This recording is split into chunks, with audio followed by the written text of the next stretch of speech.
Hi, everybody. I have this book called Essential Black Wisdom, Quotes of Inspiration and Strength, edited by Carol Kelly Ganji. Chapter 2 is called Slavery and Its Legacy. I'm going to read these quotes to you and then let you know who they're by. From the day of its birth, the anomaly of slavery plagued a nation, which asserted the equality of all men and sought to derive powers of government from the consent of the government. Within sound of the voices of those who said this lived more than 500,000 black slaves, formerly nearly 1/5 of the population of a new nation. W.E.B. Du Bois. Rudely forced, they were, nevertheless, destined to help create a new world, to become the founding fathers and mothers of a new people. Nathan Huggins. For every 100 of us who survived the terrible journey across the Atlantic, 400 of us perished.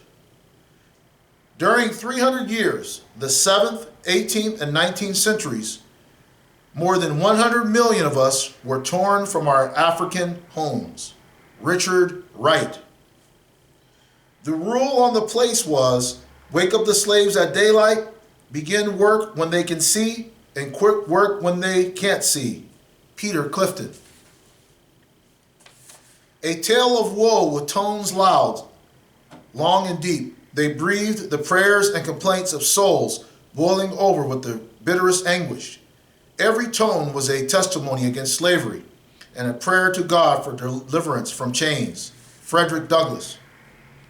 Slavery is terrible for men, but it is far more terrible for women, superadded to the burdens common to all.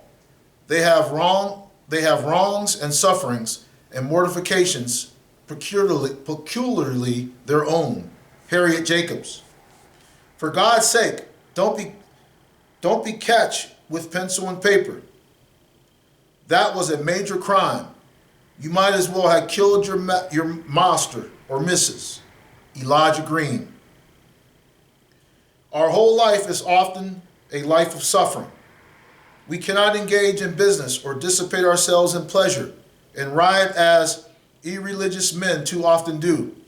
We must bear our sorrows in silence, unknown and unpitied.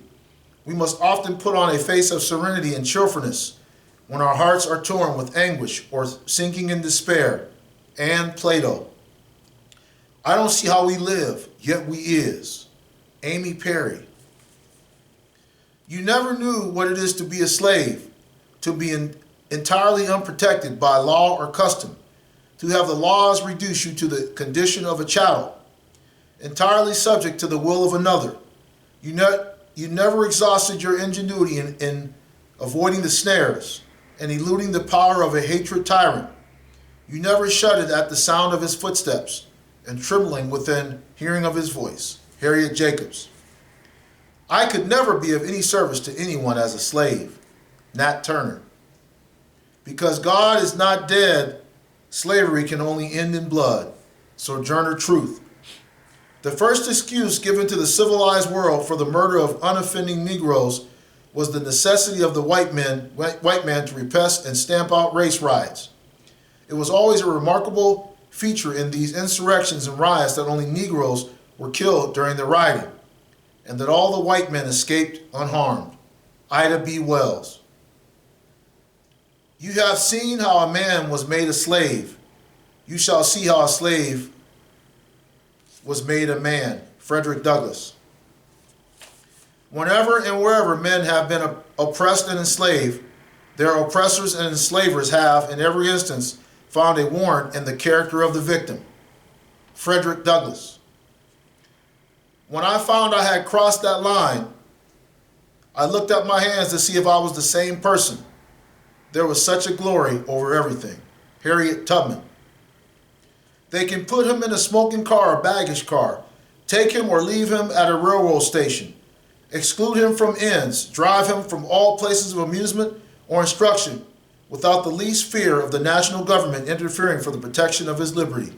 Frederick Douglass. What to the American slave is your 4th of July? I answer, a day that reveals to him more than all other days in the year the gross injustice and cruelty to which he is the constant victim. To him, your celebration is a sham. Frederick Douglass. It has been a matter of deep interest to me to note the number of people who have come to shake hands with me after an address, who say that this is the first time they have ever called a Negro Mr. Booker T. Washington. Lynching is the aftermath of slavery.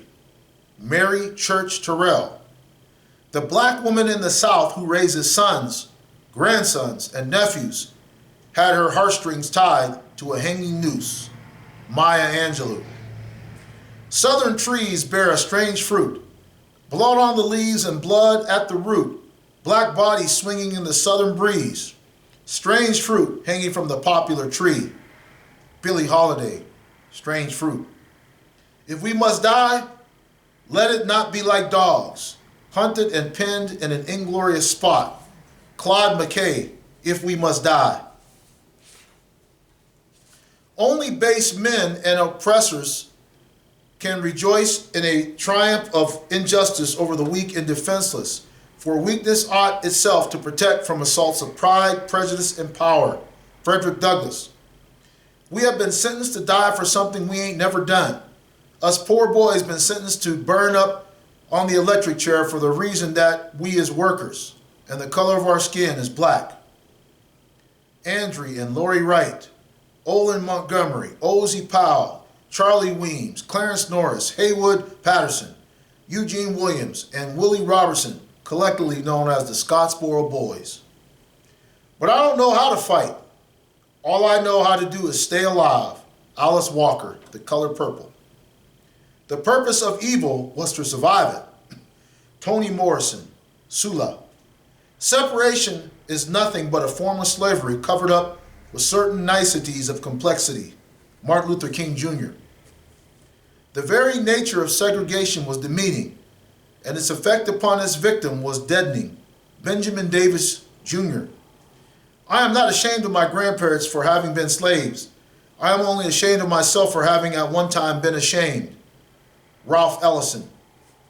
It's going to take a lot of punching. Jim Crow won't be easy to stop, but I think there are enough thinking people in this fight and enough ready to join to help bring real democracy in America. Joe Louis. I imagine one of the reasons people cling to their hates so stubbornly is because they sense once hate is gone, they will be forced to deal with pain. James Baldwin. Oppression does not always crush the spirit of progress. Men will achieve in spite of it. Carter G. Woodson. I wake up every morning in a house that was built by slaves, and I watch my daughters, two beautiful, intelligent, black young women, playing with their dogs on the White House lawn. Michelle Obama. Yes, African Americans have felt the cold weight of shackles and the stinging lash of the field whip. But we've also dared to run north and sing songs from Harriet Tubman's hymnal. We buttoned up our Union blues to join the fight for our freedom. We've railed against injustice for decade upon decade. A lifetime of struggle and progress, and enlightenment that we see etched in Frederick Douglass's mighty Leonese gaze. Barack Obama. So once again, that was chapter 2 of this book called Essential Wisdom. Okay, it's called Legacy, Slavery and Its Legacy. Hope you enjoyed. Thank you.